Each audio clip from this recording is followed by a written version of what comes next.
It's Wednesday, November 6th, 2013. I'm Rim. I'm Scott. And this is Geeknights coming to you live from Ice Cream Prison. Tonight we talk about the possible anime renaissance that may or may not be happening. Let's do this. That sounds like something out of Adventure Time. What? Ice Cream Prison. I get this impression that your clever... That's where the banana guards take you. Your clever pump and dump stock scheme... It's not clever. It's the oldest scheme in the book. I suspect that... It would only be clever if I somehow came up with something new that didn't already exist laws to prevent. I just get this impression that minimum security prison is not quite as fun as Ice Cream Prison. Dude, I heard stories that are totally true about, like, you know, white-collar criminals going to the lowest security prison where basically you play ping pong, eat ice cream, just hang out all day. Just you ice can cream. You can even just like walk out and walk back in. Like there isn't even like bars or anything to keep you in. And it's like being in house arrest in a kind of nice house. Yeah, but what if you want to go to PAX? You can go to PAX. Probably not. Yeah, They're not going to let you out to go to PAX. That's all right. I'll just have to go to jail from between the two PAXs. I have a feeling if you go to prison as opposed to jail, you're not going to be there a short enough span to not miss at least one of the PAXs. 4 months. All right. So when you go to the sentencing, be like, look, I'm guilty, but I can really only stay here for the next 3.5 months. Can I start serving my sentence in April and get out in August? Thanks. That'd be nice. So yeah, it's Wednesday, and I just noticed that there is yet another Initial D movie coming, it looks like. Woo! Pilot video for Something no one else Shingeki will like Joban but me. Initial D, the new Initial D movie. Is the Initial D manga still going, or is it over? I actually don't know at this point. I actually bought every volume of the Initial D manga released in English, but they didn't finish it. So I didn't finish it, and I didn't go get scanslations or anything. Oh, the manga ended a couple months ago, in July, a few months ago. So there's no, that's nice, but how am I supposed to get the rest of it? Scanslations or something? I don't know. Yeah. I didn't even watch all of Fourth Stage. Like, I as much as I like didn't Initial even D. watch the first movie. I watched the initial stage, the first stage and the second stage, and I read all the manga that was officially legally released in English, watched and that's that it. awful live-action movie. Oh, The Chinese right. one? Right. Yeah. Remember how bad that man. shit was? We should review that on Geeknights. You know what? Reviewed it right now. It sucks. It is so bad. You All right. But the reason I bring this up is that I like Initial D a lot because it's super dumb and it has Eurobeat and cars. Mm-hmm. Well, super Eurobeat, not just Eurobeat. I'm not going to watch some Eurobeat trash. It's got to be super Eurobeat. I don't care. This trailer, or this pilot, I guess, does not have super Eurobeat music, but some other kind of music. And What? while How is that? It's not Initial D. Now, while the trailer does show this really cool manga-looking shader that actually looks real, like the cars look really cool, unless someone makes some sort of fan edit that just plays Running in the 90s on a loop in the background instead of this music, I'm not going to watch this movie. The only reason to watch Initial D anime is Eurobeat music. Without Eurobeat music, I don't even consider it to be Initial D. It's some sort of imposter D. And to be honest, all the Initial D after Season 1, unless you're really like me and Scott, it's not that great. Season 1 wasn't that great. It was Season 1, at cookie least... cutter, bad animation. Season 1 at least has a pretty good story arc for the main character. It has that scene where he washes the car. Yeah, that's about And that it. bit at the end. Season 1 is almost a show. Okay. Anyway. Don't miss it. And one other very small thing. For any of you who are dumb enough to not see Wolf Children yet in the theater, you can go see it in the theater. I'm linking to the Anime News Network thing, but The Tug is selling a bunch of tickets to showings with the idea that a certain percentage of the tickets have to be sold or the showing doesn't happen. Mm-hmm. So there's showings everywhere in New York, But not, New oh my God, Jersey, even Montana. Even fucking Montana. Wauwatosa, Wisconsin, Omaha, Nebraska. So literally the fuck middle of nowhere. This is your chance, people who live in the sticks. The one time us city folk will give some of our grace Kansas, upon you. Illinois. Where the hell is that? Dela. I never even heard of that place. Oh, there's one in Huntsville, Alabama, but there's no tickets for that one yet. Well, definitely don't go there. Yeah, if you live there, I guess. Even if you live there, just kill yourself.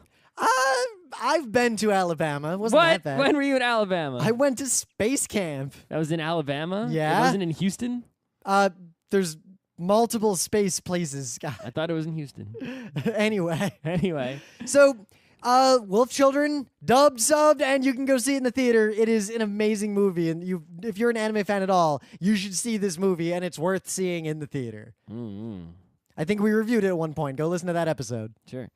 Okay, so, normally I don't just like to do Kickstarters for news or whatever, something like that, because it's sort of just too easy, and you could just do that all goddamn day. Yep. I mean, I'm wearing my Kickstarter belt, and I got to tell you, it really sucks for all of you who didn't kickstart this belt. Sure. But there is a particular Kickstarter that is particularly fascinating, right? Fantagraphics, one of the best comic book publishers in the United States, publisher of graphic novels and books and all kinds of good stuff. I buy a lot of Fantagraphics things. That you do. They are doing a Kickstarter, and it's strangely enough, there's nothing on the Kickstarter I actually want, so I'm probably not going to kick it, but maybe I'll do the $1 situation. I have never done the +1 Kickstarter before. I've only ever Kickstarted to get a thing. Yeah, there's really nothing I want. Maybe I'll just do one. But basically I what they're doing... I kind of gave a lot of money to be in Puppy Cat, even though I don't need any of those things, just to give them more money. Yeah. So. They're doing, basically, their entire 2014 spring season kickstart, 39 graphic novels and books. So they're trying to fund, right, their entire season of publishing via Kickstarter. They currently have 90,000 out of 150,000 with 28 days left. I think they're going to make it, guys. You can get a lot of comics that you cannot get anywhere else, or pre-order basically a bunch of stuff that may be signed or who knows what, right? Pretty much anything in the spring catalog. So highly recommended if you are someone who cares about the indie comics in the US and you want... I think Fantagraphics had like a situation where like one of the top people passed away, and that's the reason that they're basically doing it this way or something. Oh, we'll see. All right, so yeah, this is like one of my favorite publishers. So speaking of Kickstarters, it's close to its goal, but not there yet. So since I mentioned it, the Bee and Puppy Cat Kickstarter. One, if you haven't watched Bee and Puppy Cat, it doesn't need a whole Geeknights episode to review. Just watch it. It's on YouTube, the whole thing. It's good. I like it. I just don't like it as much as Adventure Time. Bravest Warriors. Or Bravest Warriors. If I had to put them in order, for me, it's Adventure Time, Bee and Puppy Cat, Bravest Warriors. But Bravest Warriors has this totally freaky, what the hell is going on with this emotion? Oh, don't get me wrong. Horse I like Bravest talking, Warriors. Horse, other dimension. We're talking about, if this is a big terrible graph, secret of space. If this is the graph of things I like, they're like millimeters apart from each other. Yeah, I'm just saying, Bee and Puppy Cat is behind for me because it lacks the terrible secret of space. If it somehow gets a terrible secret of space, then maybe it'll elevate. So the terrible secret of the monster inside of Puppy Cat and the warlocks. Not quite as mysterious as the Emotion Lord, and it's himself from the future coming back to visit, and where their parents go. That's really, really straightforward. Anyway, these things are all great. Frederator is great, and the Bee and Puppy Cat Kickstarter, as of now, is about $4,000 shy of its goal and only has about 7 days left to go. Also, what is up with them and combining animals? Puppy cat, cat bug. What's next? What's next? Seriously? Whatever the series they come up with next is... Well, Scott, you realize that was a big part of the original Avatar. You never watched Avatar, did you? Bravest Warriors has 2 of them. It has Cat Bug and Impossible Bear. I like Impossible Bear. I like the best simply because of his gas-powered stick. Gas-powered stick. All right. But you never watched Avatar, right? You've never been to the West Indies. Because in that world, every animal is actually a combination of 2 animals. Every single one. Daddy 2-pee-pee. So there's one point, I forget, I think it was a bear. They're like, oh, that's a bear. And someone's like, a bear what? And they're like, I think it's just a bear. And they're like, that's weird. So if every animal in their whole world is a combo of 2 animals, how could they even know about a single animal? Those would be single animals to them. Now, in the past, I would have pointed that out, just like you have. But having watched all of it and having thought about it, there's a pretty easy answer. If there's bear cat, bear wolf, bear lion, and bear owl, as opposed to owl bear, then from that set of combine animals, you can extract using algebra the bear part.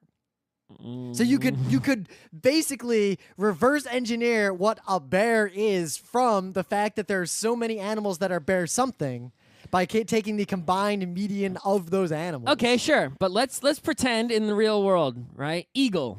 Okay? Yes. So let's say you see an animal somewhere. What animal would you consider to be an eag? But that's just one animal. Right, but all right, but to them, it would also be one animal because they live in a world where every animal. But they noticed that bear lion, bear cat, bear dog, and bear rat have these sort of fundamental similarities, so they gave them all the same name, bear something, as opposed to cat something. Well, eagle and eaglet have similarities. At some point, you should watch that show. It's actually worth watching. Catfish and goldfish have similarities. So, what would you consider to be a gold? What about sea lion? Yeah. What about sea lion? Not much like a lion. Anyway, what would a sea look like?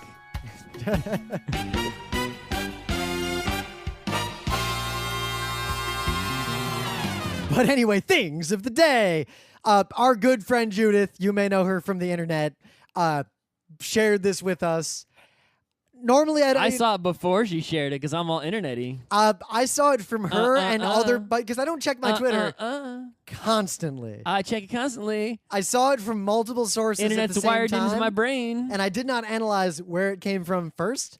But this is kind of amazing in that if this were a show, I would watch it only if, one, the characters never spoke dialogue, and two, music like that was playing the entire time. This needs like a 26-episode treatment. This is just My Little Pony, Friendship is Manly. And that slow-mo walk in, and then when Pinkie Pie like makes that gesture with his hand, its hand, enter my dome. It's so perfect. Few things are in my wheelhouse as much as this thing is. Sure. Okay, so anyone who doesn't know, recently, like a week ago-ish, maybe a few days ago, was the YouTube Music Awards, the first ever, right? I guess they're trying to compete with the Grammys or something like that. Who knows? Every award show is the high school awards show, right? That's how they say it. But the YouTube Music Awards was somewhat unique in that, number one, the award show itself was even more high school award show. And if you actually watched any of it, which I watched barely any of it, a lot of cringeworthy activity going on there. Just sort of like, But the awards were not given out by some sort of record industry vote or anything like that. It was primarily done by fans sharing videos. And the way it worked is for each nominee in each category, there was a specific video uploaded to YouTube. And the more that specific video was shared, that basically counted as a vote. So if you went and found the video of the one you wanted to vote for and shared it on Twitter or shared it on Google Plus with the YouTube share button, that counted as a vote. So we're going to see basically who has A, the biggest fan base, or B, who has the craziest, most dedicated fan base that is going to, vote the most times. And interestingly enough, right, Girls' Generation won by a hojillion share. If you look at the numbers that people have posted in various places, they won by some gigantic, enormous amount compared to like super famous people who are actually known in North America. Yeah. Like Lady Gaga and whatnot, right? And this video is hilarious because Tiffany goes up to get the award and the audience is like, what? Like, they're not even clapping. They don't even know what the hell is going on. Remember a time when this crazy Korean song about Gangnam Style was making the rounds, and normal people... Funny enough, Psy was a competing nominee with his Gentleman video. Yeah, which is not as good as Gangnam Style, though good. I like it. I like it, too. I like it, too, but not as good Plus, as Gangnam that Style. video, the girl in that video is Song Ga-in, who is the awesomest anyway. But remember, when Gangnam Style became the most popular video on YouTube, or the most watched video on YouTube, by such a ridiculous margin, normal people who noticed that it finally got past all these Bieber videos didn't understand. They were like, what the fuck is this Korean thing? Like, those are TV people, not internet people, right? The K-pop has a sort of unique thing into where it's like, Psy, why did he become crazy popular? Because he put his video on YouTube, his YouTube channel. Right? It's like these people, they just put all their shit on YouTube, and they don't give a fuck. You can embed it, unlike that Vivo nonsense, right? They can do everything. Yeah, Gangnam Style's got almost 2 billion views. Yeah. Billion. Something interesting is that, the, what's it called? This particular Girls' Generation video, while it's not like their best song or anything, even fans will tell you it's not their best song or anything, right? Or anything. Yeah. It was, in terms of the rate of watches, like when it first went up, it got like the rate of views immediately, I think, is the fastest ever to reach some point or something, right? Well, that was it was the fastest whatever to something. Basically, people were so, I forget what the statistic was because I can't find it right now. I was typing in and trying to find it and I couldn't. But basically, in terms of, you're measuring like how rapidly all the fans immediately watched it, in terms of the time it went up, right? They all jumped on and had to watch it immediately, right? Which shows, the fan base for the K-pop is so rabid, right?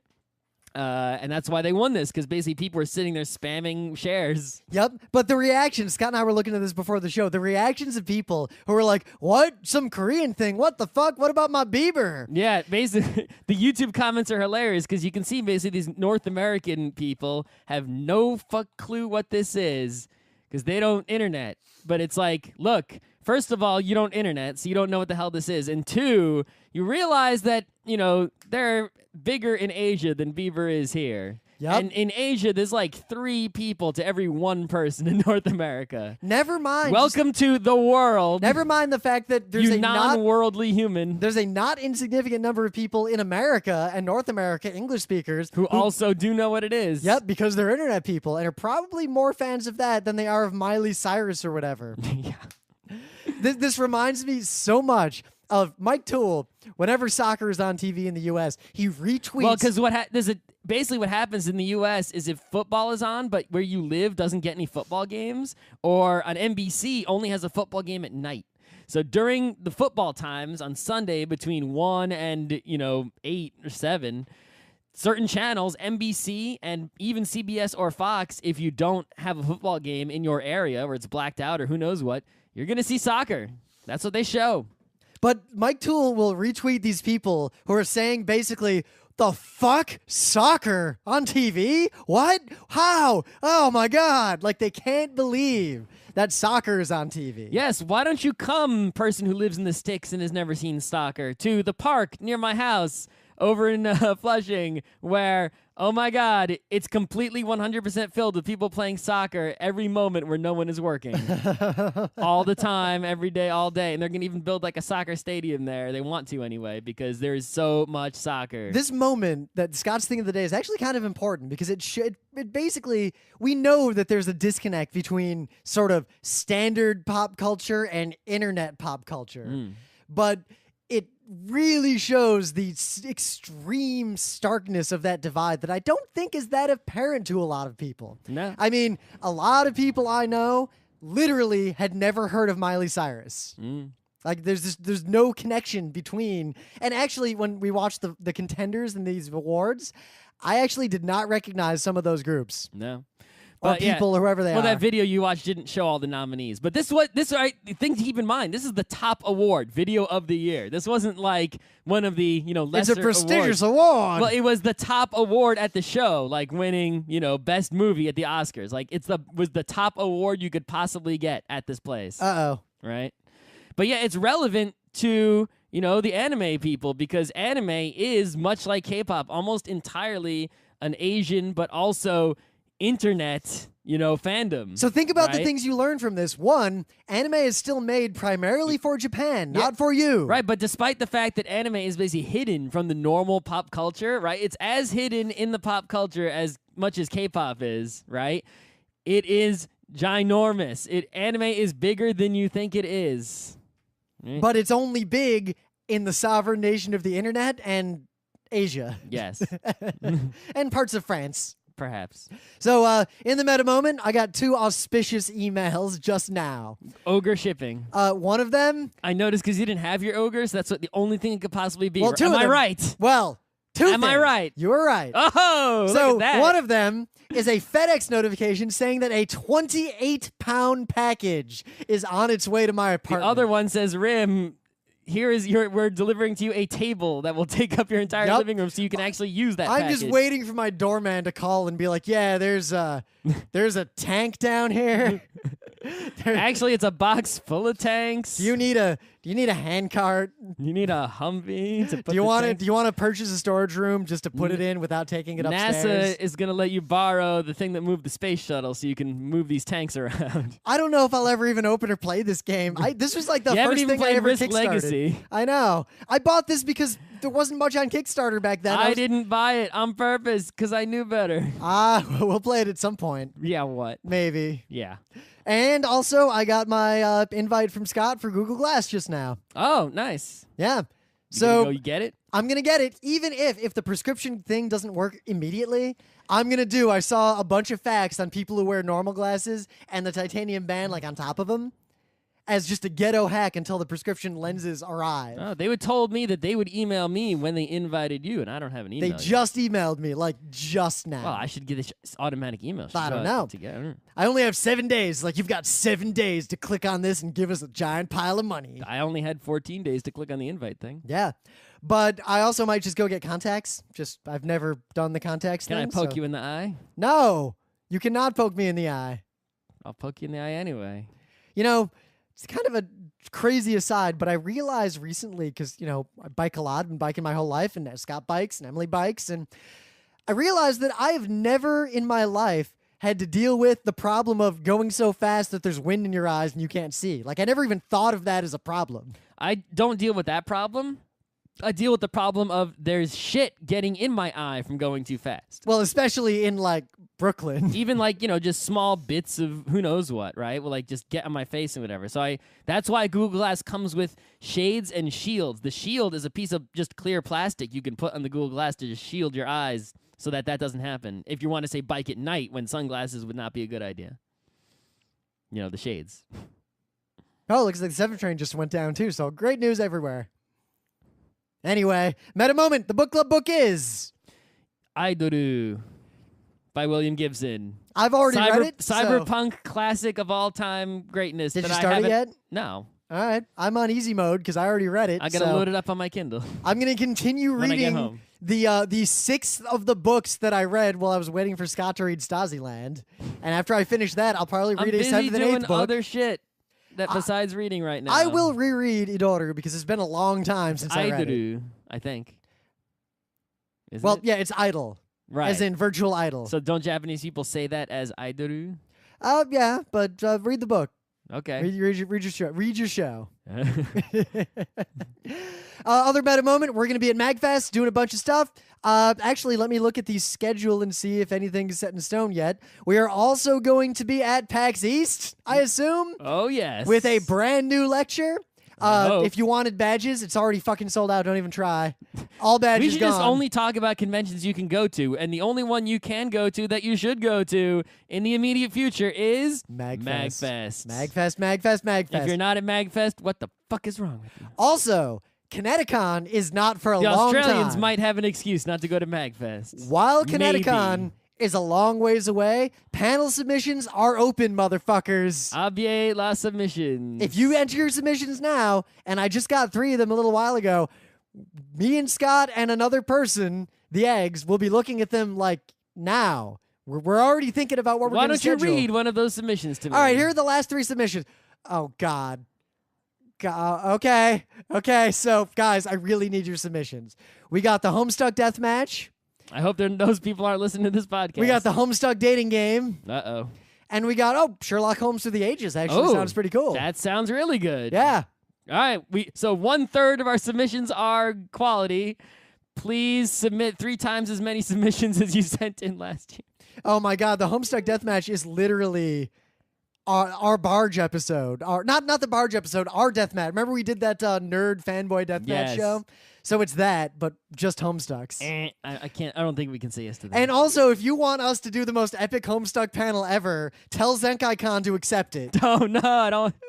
All Because- rim. That's all rim. Scott and I, Rim. All rim. have a Homestuck panel we put together. We just need our friends at ZenkaiCon to accept it, and we will totally do it. All Rim. It's what? I want to have a conversation about Homestuck. Great. Why? Why would that worry you at all?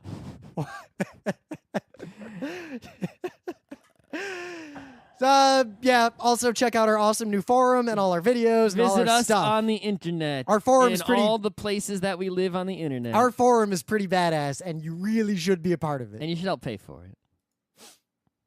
Yeah, we'll figure out how you can pay for it soon. We haven't quite put that together yet.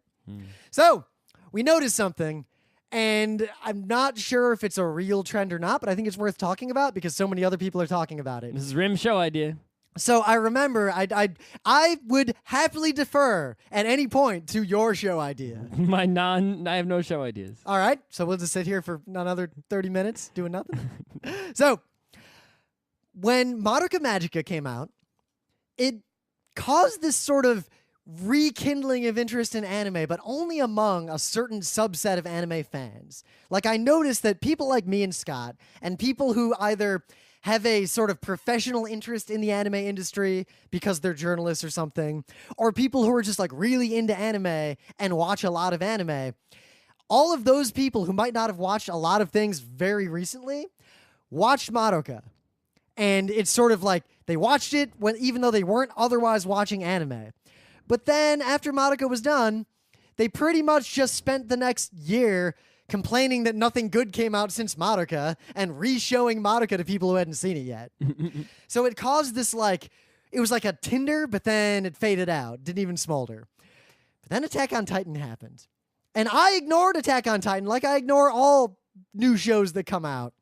But people kept talking about it. People kept saying it was good. People kept watching it. I kept getting Full Metal Alchemist vibes. So we watched it, and it was exactly what people said it was. It was actually pretty awesome. You might remember a review of it. And what I've noticed is that a lot of people who say they used to be anime fans, and I hate this whole idea that anime as opposed to other kinds of media, but I digress. A lot of people who said that they used to be into anime, but then they stopped watching it for whatever reason, started watching it again because of Attack on Titan. Like, they went and got accounts on Crunchyroll to watch Attack on Titan because all their friends told them to watch Attack on Titan, and it started causing this cycle, and suddenly a ton of people were watching anime again.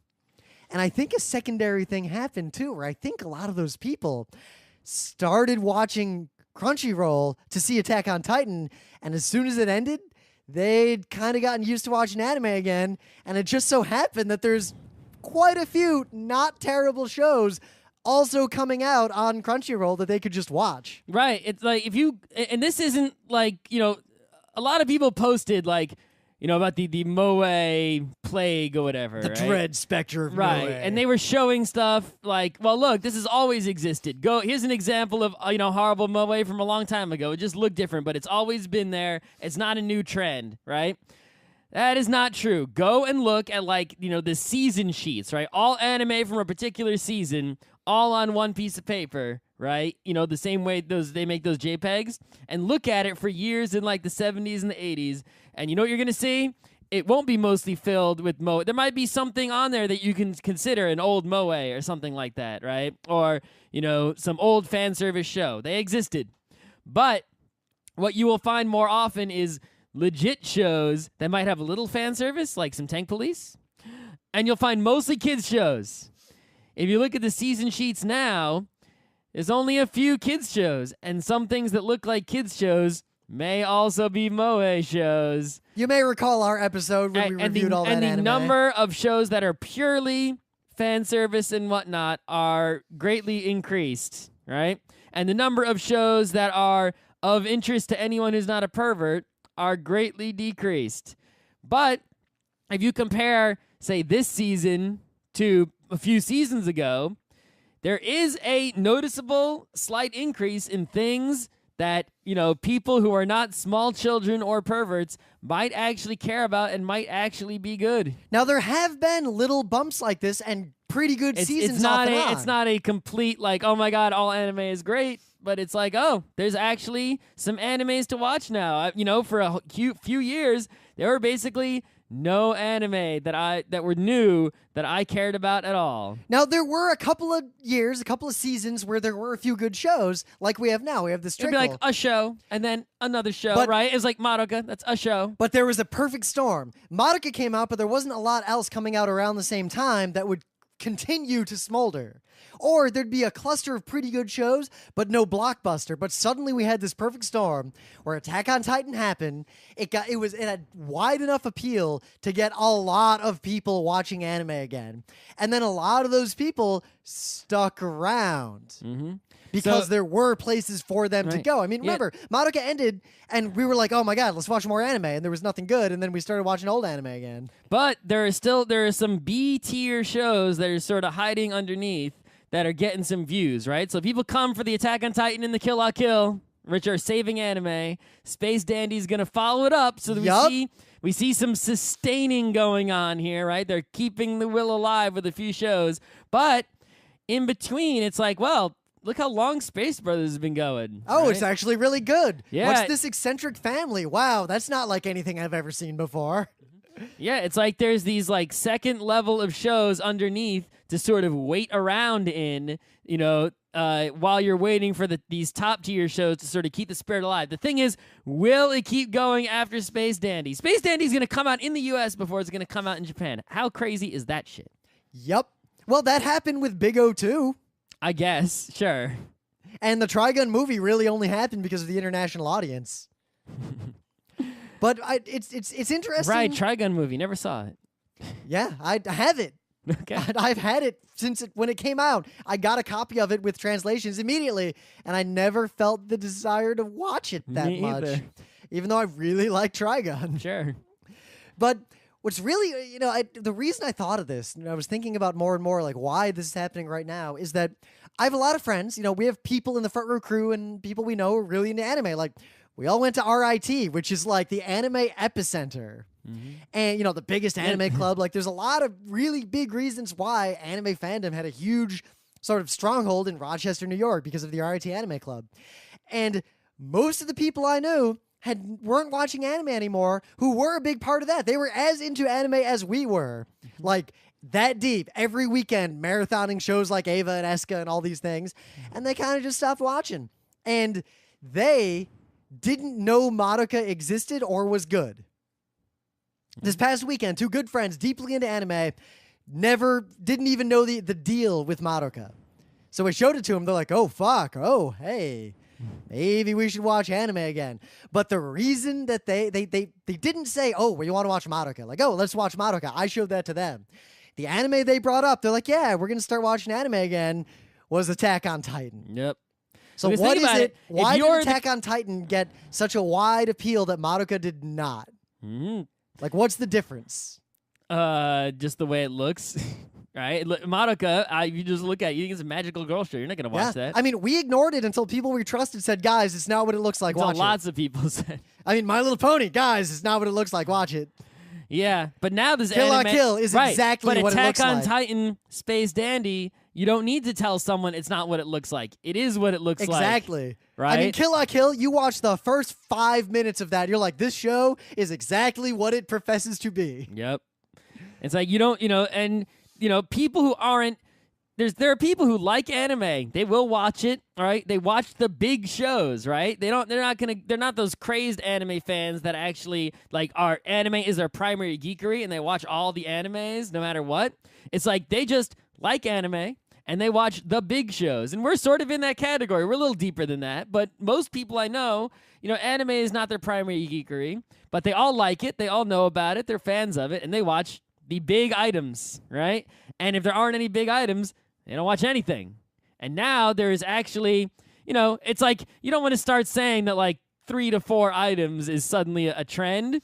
But sadly, 3 to 4 is bigger and more than we've had in the past year or 3. Yeah. I mean, we've been watching a lot of anime lately. And while we've watched all the big shows that were important that have come out along I'm this actually way, not paying for Netflix anymore, but I am paying for Crunchyroll. Yeah. Who would have go back to Scott a year ago, 2 years ago? That would not have been the case. Hell no. And I'm curious where this is going to go. Yeah. That's really all I got. I think it's worth paying attention to the fact that just recently, and I think Attack on Titan is the primary You had cause. Little Witch Academia Kickstarter. Yep. Right? There's a lot of things happening here. But I think Attack on Titan is the cause. I think it is the spark that caused this interest. Even though there were better shows that came out not that long before Attack on Titan, Attack on Titan had that Full Metal Alchemist sort of, people don't, like, they like the characters are iconic, but the world building and the secret of space are what they're there for. The cliffhangers, they gotta know what the fuck happens, so they get drawn in and they watch every episode just to know what happens next. I don't want to go overboard on it and be like, anime is saved, but I just want to say there's some rays of hope shining through, and that I have not seen for a while. It has been a cloudy sky, right? Let us see if these rays continue to shine or if the clouds just cover that shit up in a year. But I think I can express why Attack on Titan had the effect. It, like I was saying, it's got the cliffhangers, the driving pace, but unlike other shows that have hooked people in before, people care primarily about the world side of it, and it's actually pretty accessible. There's nothing too deep or difficult to figure out about what Attack on Titan shows you. Yeah, it doesn't. There's no complex adolescence allegory going on. So it's accessible, but simultaneously, at the end of every episode, all you're thinking about is what happens next. I gotta know what happens next. So it got people to not just watch it. I mean, a lot of people would watch Madoka later and just watch the whole thing. It got people to watch episode 5 and then wait until episode 6 and watch it immediately the day it came out. Watching it live mattered. And the reason it mattered is because it had this critical mass of anime fans, and anime fans are mostly on the internet. The whole spoiler/discussion culture is a big driver. People want to see the show as soon as possible. One, to avoid spoilers, but two, more importantly, the real reason, to be involved in that conversation every week of, whoa, so what do you think's going to happen to Levi now? And that's the thing that we used to get at RIT Anime, because we'd all watch these old shows together, that now you don't get with anime fandom, because you tell someone, hey, you should watch Madoka, I've already seen it. A week later, they've watched all of it, and then you talk about it, but you never have that. It's very rare to have that moment where you and someone else are watching an anime that has a driving plot at the same time and have seen the same number of episodes, and then debate and discuss what's going to happen next. All right, so the same thing going on as all those HBO shows that everyone watches. Yeah, Game of Thrones has the exact same thing going on. That I don't watch. So I hope you all continue to watch Kill la Kill. And I hope if you haven't watched Attack on Titan, you go watch it. And seriously, if you haven't watched Madoka Magica, no anime has come out since it that's better than it. Also, please come to our forum and suggest an old anime that we have not discussed on the show for us to discuss on the show. Yeah, if you guys suggest something interesting, or if enough of you suggest something bad, we'll watch it. And we'll review it.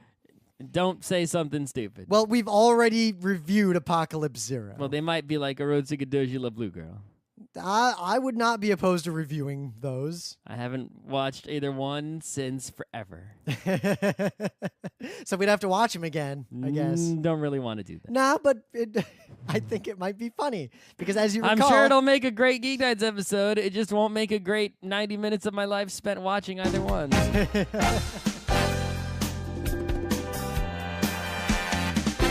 This has been Geeknights with Rim and Scott. Special thanks to DJ Pretzel for the opening music, Kat Lee for web design, and Brando K for the logos. Be sure to visit our website at frontrowcrew.com for show notes, discussion, news, and more. Remember, Geeknights is not one, but 4 different shows. Sci-Tech Mondays, Gaming Tuesdays, Anime Comic Wednesdays, and Indiscriminate Thursdays. Geeknights is distributed under a Creative Commons Attribution 3.0 license. Geeknights is recorded live with no studio and no audience. But unlike those other late shows, it's actually recorded at night.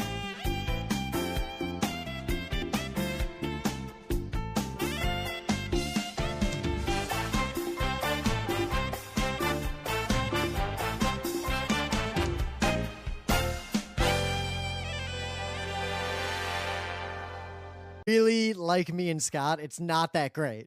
Season 1 wasn't that great. It was Season 1, at cookie least... cutter, bad animation. Season 1 at least has a pretty good story arc for the main character. It has that scene where he washes the car. Yeah, that's about and that it. bit at the end. Season 1 is almost a show. Okay. Anyway. Don't miss it. And one other very small thing. For any of you who are dumb enough to not see Wolf Children yet in the theater, you can go see it in the theater. I'm linking to the Anime News Network thing, but The Tug is selling a bunch of tickets to showings with the idea that a certain percentage of the tickets have to be sold or the showing doesn't happen. Mm-hmm. So there's showings everywhere in New York, but not. New Oh my God! Jersey. Even Montana, even fucking Montana. Wauwatosa.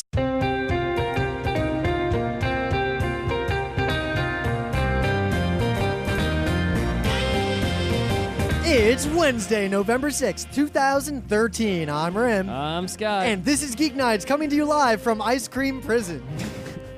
Tonight we talk about the possible anime renaissance that may or may not be happening. Let's do this. That sounds like something out of Adventure Time. What? Ice Cream Prison. I get this impression that your That's where clever the banana guards take you. your clever pump and dump stock scheme would It's not clever. It's the oldest scheme in the book. I suspect that It would only be clever if I somehow came up with something new that didn't already exist laws to prevent. I just get this impression that minimum security prison is not quite as fun as Ice Cream Prison. Dude, I heard stories that are totally true about Coming, it looks like. woo! Pilot video for Something no one else will like Joban but me. Initial D, the new Initial D movie. Is the Initial D manga still going or is it over? I actually don't know at this I point. actually bought every volume of the Initial D manga released in English, but they didn't finish it.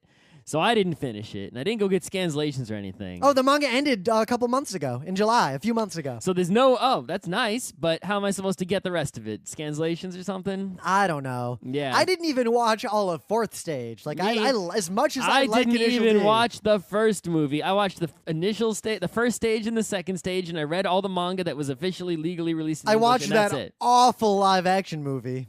Oh, The Chinese right. one. Right. Yeah. Remember how Oh, bad man. that shit was? We should review that on Geek Nights. You know what? Reviewed it right now. It sucks. It is so bad. Takahashi Ryosuke. All right. But the reason I bring this up is that I like Initial D a lot because it's super dumb and it has Eurobeat and cars. Mhm. Well, super Eurobeat, not just Eurobeat. I'm not going to watch some Eurobeat trash. It's got to be super Eurobeat. I don't care. This trailer, or this pilot, I guess, does not have super Eurobeat music, but some other kind of music.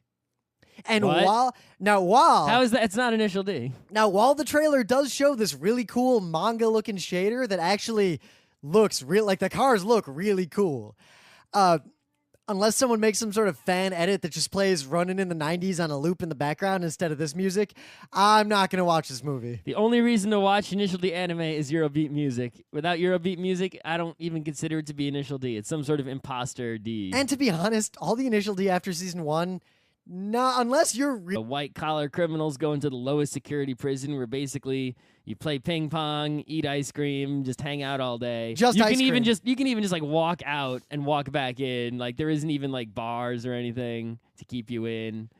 And it's like being in house arrest in a kind of nice house. Yeah, but what if you want to go to PAX?